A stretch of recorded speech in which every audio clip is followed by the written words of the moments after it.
I knew something was off the second I pulled into my driveway and saw the thin trail of gray dust leading from the curb to my garage. It wasn't oil. It wasn't paint. It was cement. Wet, sloppy, half-dried cement. I slammed the truck door and ran up the driveway. My stomach dropped the moment I opened my garage.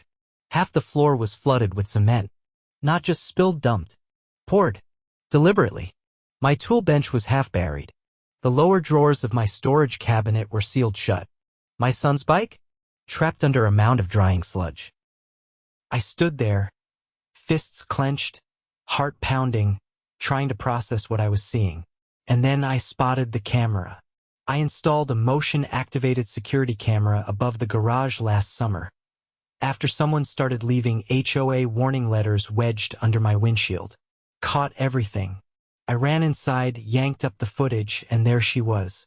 Sabrina Zellner, board member of our HOA. 50-something, bleach blonde, always in a pastel cardigan and power walking like she's collecting HOA violations instead of steps. She was caught red-handed on my camera, dragging a wheelbarrow full of cement from her truck, lifting the garage door with the keypad. Oh yeah, she had the code from a maintenance check last month and dumping the entire load right inside. I didn't wait. I called the cops. Sir, are you saying someone illegally entered your garage and poured cement inside? The officer asked. Yes, I said, holding up my phone. And I've got the whole thing on video. I gave them the footage. The badge-wearing officer raised his eyebrows higher with every second of the recording. You said her name's Sabrina Zellner? Yep, she's on the HOA board. She's had it out for me ever since I painted my mailbox navy instead of the regulation beige. He nodded slowly. Okay, Mr. Prescott, we'll file a report. This qualifies as property damage and unlawful entry. While the police were still there, Sabrina had the gall to march down my driveway in white sandals and an oversized sun hat, pretending not to notice the squad car until she got 5 feet from the garage. Wesley, she said, drawing out my name like I was a misbehaving student. I heard there was a disturbance. I hope it's not about the garage. I told the board that eyesore needed to be dealt with. You trespassed and vandalized my property, I said, stepping between her and the officer. We've got you on camera. Her face twitched. Excuse me? The officer stepped forward. Ma'am, I'm going to advise you not to speak without legal counsel. We've reviewed security footage showing you unloading construction material into Mr. Prescott's garage. Sabrina scoffed. This is HOA business. That garage has been non-compliant for months. The board approved. No, I snapped. No one approved anything. You dumped cement in my garage because you didn't like the tools I store in there. That's not enforcement. That's vandalism. Her voice cracked. We have authority to maintain neighborhood standards. You don't have authority to destroy private property, the officer said. You're being cited for property damage. A report's being filed. Her entire face tightened like she bit into a lemon. But it didn't end there, because I wasn't just pressing charges. I was going to expose everything. The morning after Sabrina's stunt, I was sitting on my front porch with a mug of black coffee, watching a flatbed tow truck haul her pristine white SUV off her driveway. Apparently, she had parked across a yellow curb in front of a fire hydrant, an ironic twist considering she'd issued a violation notice to my neighbor last month for a lawn gnome. Karma, I thought. But I wasn't relying on karma. I was building a case. While the police handled the property damage report, I spent the next few hours digging through every HOA document I had. I kept everything: meeting minutes, newsletters, violation notices, the community handbook. You'd be amazed how much people overlook when they assume no one reads the fine print. But I did. And what I found wasn't just negligence, it was blatant abuse of power. For starters, there was no record of any board vote authorizing entry into a resident's garage. That alone invalidated Sabrina's defense. But it got worse. Buried in the minutes from a closed-door meeting 2 months ago, I saw something that made my hands go cold. They had discussed strategic property devaluation.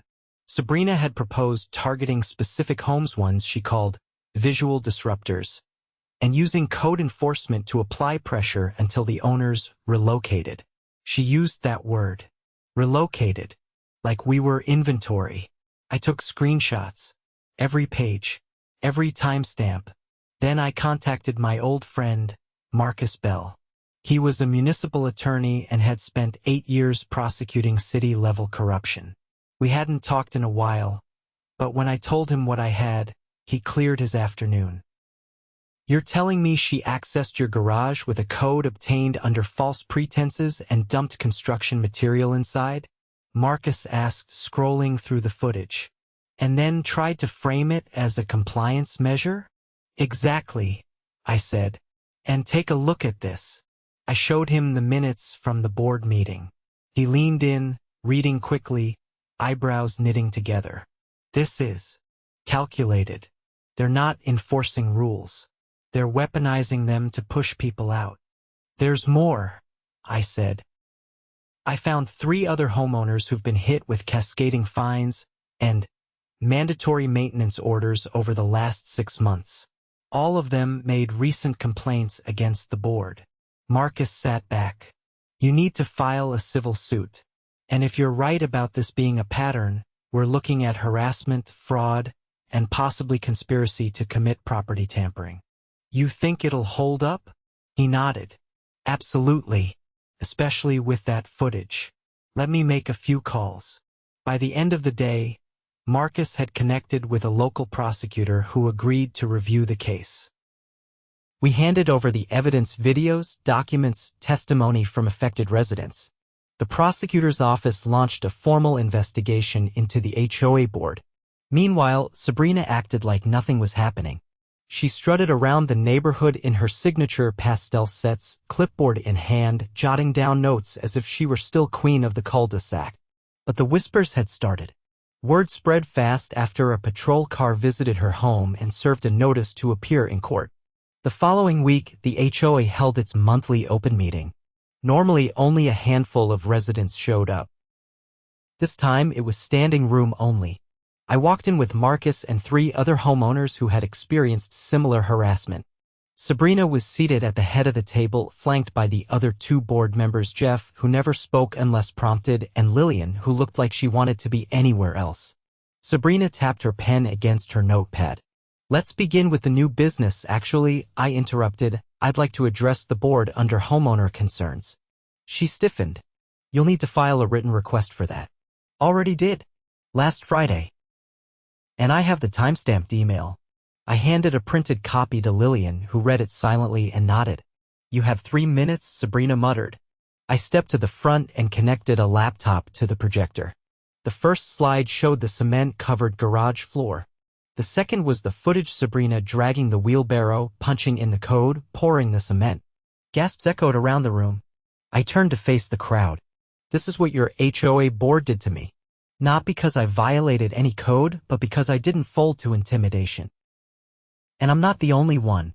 I clicked to the next slide, screenshots of the board minutes. Then the violation letters issued to the 3 other residents. Then a chart showing the timeline of complaints versus escalating penalties. Marcus stood beside me and addressed the room. "We filed a civil suit against the HOA board for misconduct, harassment, and illegal property destruction. A criminal investigation is also underway. If any of you have experienced similar treatment, now is the time to come forward." The room erupted. Hands shot up. People shouted over each other, sharing stories of mysteriously vanishing mail, sudden inspections, and unexplained fines. One elderly couple said they were threatened with eviction over a supposed mold issue just days after publicly criticizing the board. Sabrina stood abruptly. "This is a smear campaign. These people are angry because they were held accountable." "No," I said, turning to her. "They're angry because you treated private property like your own playground. Because you forgot that this isn't a dictatorship, it's a neighborhood." Lillian rose slowly. "I wasn't aware of the full extent of these actions. I moved to suspend all board activity pending legal review." Jeff hesitated, then raised his hand. Seconded. Sabrina's eyes darted between them. You don't have the authority to, yes, Marcus cut in. They do. According to your own bylaws, 2 board members can vote to suspend operations under allegations of misconduct. The gavel fell, figuratively and literally, when Lillian brought down the small wooden mallet the board always used for formal votes. The next morning, a city inspector arrived to examine my garage. He documented the damage, took samples, and confirmed that the cement had contained fast-setting agents, an intentional move to make cleanup more difficult. He estimated the restoration would cost upwards of $12,000. Sabrina was fined 3 counts of property damage, totaling over $5,000 in municipal penalties. But that was just the beginning, because the civil suit was moving forward, and discovery was going to be brutal. What she didn't know yet was that I had also filed a complaint with the state's Department of Consumer Affairs. In our state, HOAs are required to register as nonprofit organizations, and misusing funds or authority violates their standing. The board's slush fund? Under audit. Their legal defense? Frozen. And as the investigation deepened, it became clear that Sabrina had been reimbursing herself for enforcement expenses without board approval, thousands of dollars paid out under vague line items like compliance enforcement and aesthetic corrections. The HOA wasn't just guilty of harassment. It was rotten to the core, and I was just getting started. By the following Tuesday, Sabrina Zellner's name had been quietly removed from the HOA's website. No announcement. No explanation. Just gone. But I knew better. She wasn't stepping down, she was scrambling. The court date had been set for early next month, and Marcus was preparing a brutal discovery request. Meanwhile, the neighborhood had turned. Residents who once nodded politely at Sabrina on their morning walks now crossed the street when they saw her coming. She still made her rounds, but the clipboard had disappeared, and her usual air of smug authority had been replaced with something twitchy, a paranoia, maybe, or the slow realization that her grip was slipping. But things took a darker turn when I received an unmarked envelope in my mailbox. No return address. No postage. Just my name typed in all caps. Inside was a single folded sheet of paper. No message. Just a printed photo, my backyard, taken at night, through the slats of my fence. My tool shed was in the frame. So was the back porch light. Someone had been on my property. I stood there on the porch, the paper trembling in my hand, teeth clenched so hard my jaw ached. I called Marcus. "This changes things," he said. "We're no longer looking at harassment. This is intimidation, and it's escalating." I filed a police report the same afternoon. The officer who took my statement took it seriously. "We'll add this to the ongoing investigation," he said. "But Mr. Prescott, if you have a backyard camera, I'd suggest checking it now." I did, and I found them. 3 nights earlier, 1:30 in the morning, a figure in a hoodie crept along the side of my house. They paused at the fence, ducked down, and slipped in through the gate. The camera didn't catch their face, but the gait was familiar. Short strides, arms tucked close, and the walk like she was on her way to deliver bad news with a smile. I forwarded the footage to the police. The next day, detectives showed up at Sabrina's house with a warrant. They didn't knock. They walked straight in after unlocking the door with a key they'd acquired through a prior legal motion, citing probable cause tied to the ongoing investigation. What they found made the cement incident look almost petty. Her home office had 2 filing cabinets dedicated entirely to HOA action plans. Inside were printed dossiers on over a dozen residents' photos, notes, property values, code violations, and something called behavioral resistance ratings. She had ranked neighbors based on how likely they were to comply with board directives versus how much pressure they might require. And then, tucked in the back of one drawer, was a bank ledger. Not the HOA's official account. A separate one. Under a different name, Community Renewal Fund. It had received regular deposits in amounts ranging from $500 to $2,000. The sources? Maintenance contractors, landscaping companies, even a private security firm. The memo lines told the story: placement fee, preferred vendor access, board approval contribution. Sabrina had been running a pay-to-play scheme. Vendors who wanted contracts had to pay into her slush fund. In return, she awarded them inflated deals for services the neighborhood never agreed to: tree trimming that never happened, sidewalk power washing billed 3 times in the same month, emergency fence repairs for properties that didn't even have fences. When the police confronted her, she claimed ignorance, said the fund was a donation pool for beautification projects. But the receipts told a different story. She had used the account to buy herself a new refrigerator, spa treatments, and even a 3-night stay at a resort 2 towns over. That's when the police called in the district attorney's office. Sabrina was arrested that evening on charges of fraud, criminal misappropriation of funds, and unlawful surveillance. The last one came from a second envelope they found in her office: photos of other neighbors' yards taken without consent. At least 2 residents confirmed they had no idea she'd ever been near their property. One was a single mother with young kids. She was furious. The story hit local news by the weekend.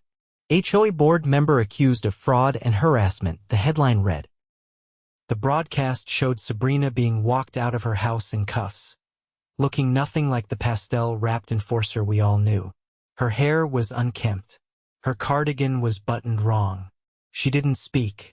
But the fallout was just beginning. With Sabrina out, the rest of the board had no choice but to hold an emergency community meeting. This time, it was hosted at the neighborhood clubhouse, not the usual closed-door office. Chairs were packed. People stood along the walls.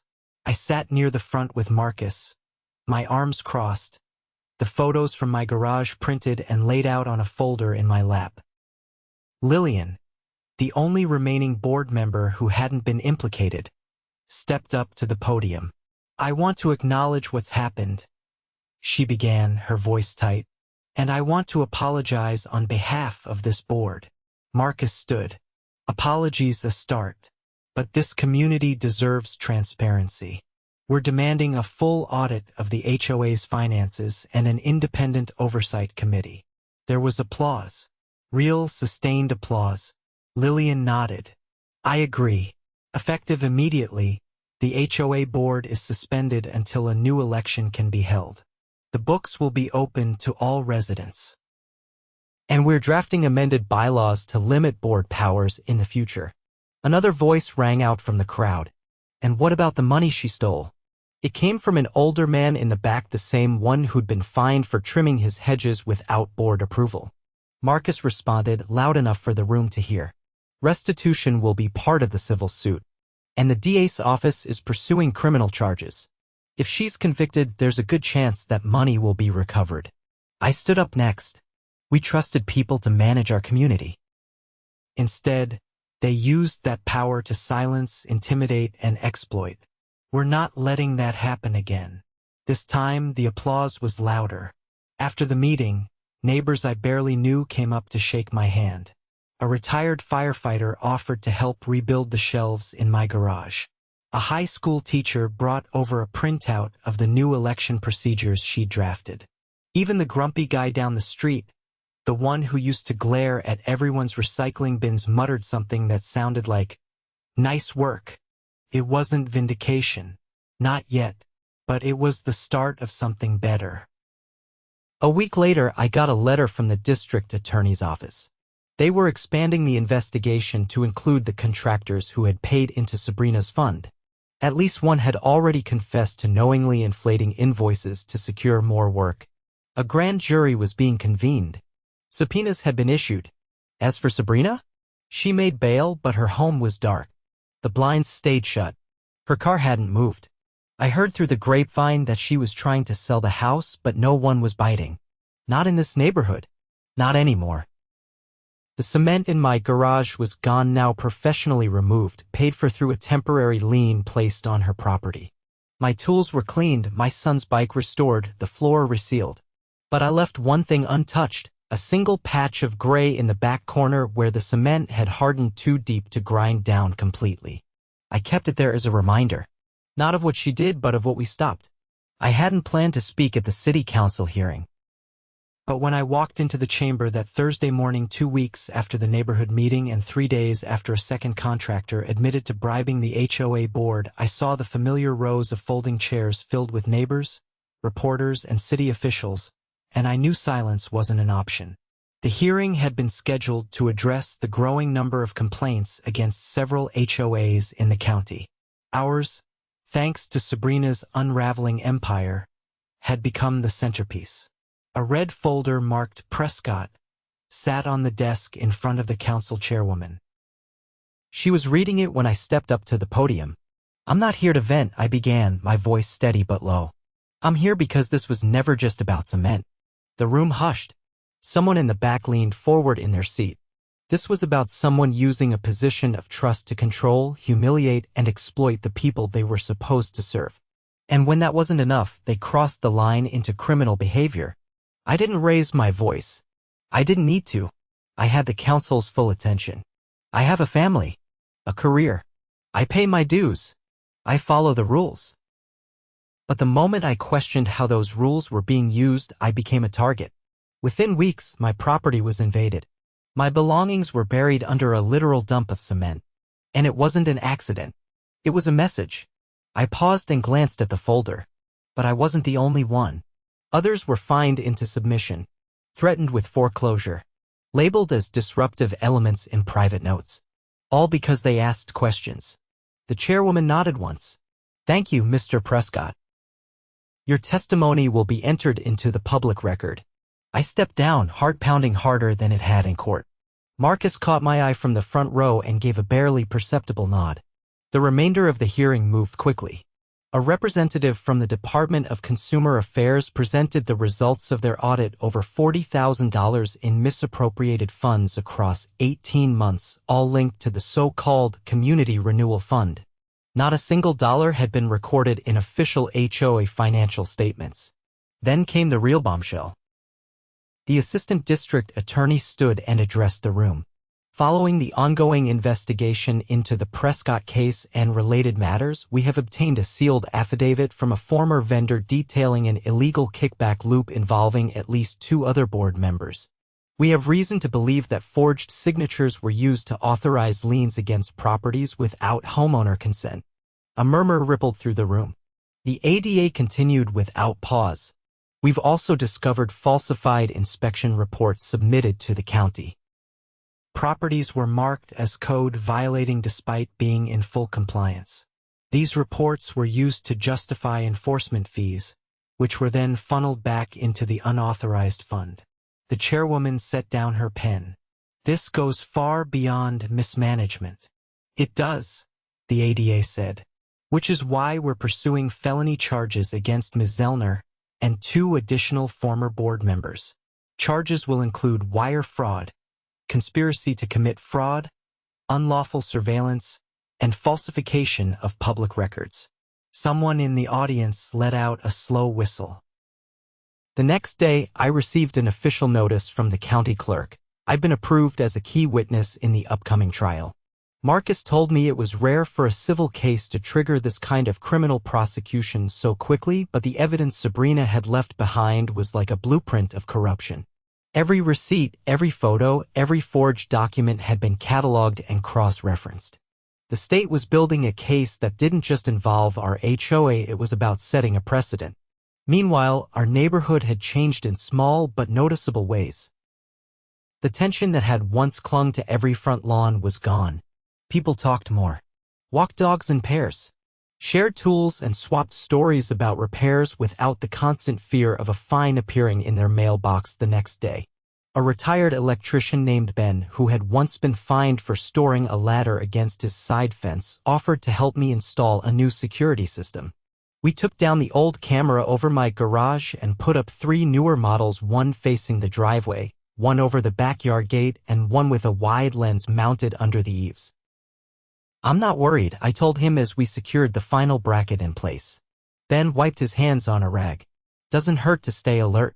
But no, I don't think she's coming back." He was right. Sabrina had gone silent. Her house was under lien and listed as part of the restitution claim.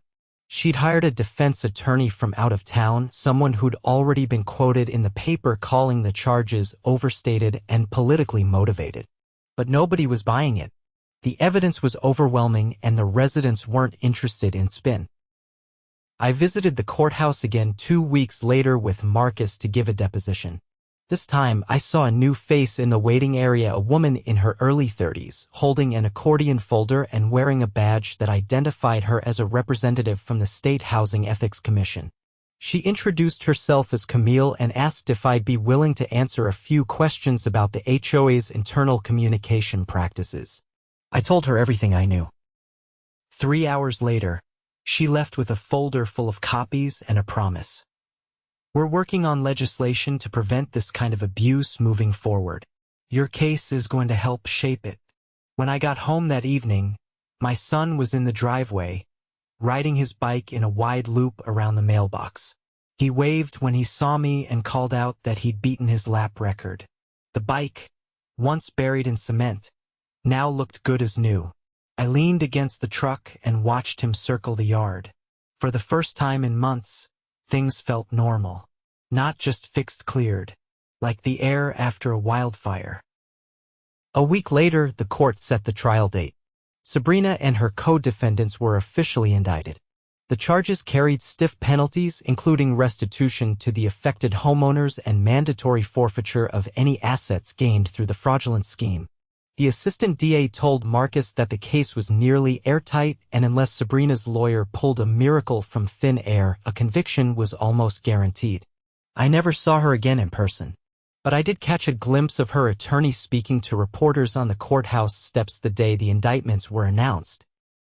He tried to shift the blame, citing confusion over procedural authority and vague language in the HOA charter. The reporters didn't look convinced. The next neighborhood meeting was held in the open-air park near the community center. Folding tables were set up with lemonade and cookies. People brought folding chairs, and the new interim committee elected by popular vote stood under a canopy and read out their proposed amendments to the HOA bylaws. No more closed-door sessions. All financial activity subject to quarterly auditing. And most importantly, limited enforcement authority that required a 75% homeowner vote for any action beyond written warnings. When the last amendment passed unanimously, the whole park clapped. I stayed behind after most had gone home, helping the new treasurer, a middle school math teacher named Carla, pack up the chairs. "You sure you don't want to run for the board?" she asked, stacking chairs into her trunk. "You've got the background, and people trust you." I shook my head, smiling. I didn't do this to be in charge. I just wanted it to stop. She nodded, understanding. As I walked home, the sun dipped low behind the houses, casting golden light across the newly painted curbs and trimmed hedges. For the first time in a long while, the neighborhood didn't feel like a battleground. It felt like a place again. A real one. Lived and flawed, but ours. And this time, the power was where it always should have been, with the people who actually lived there.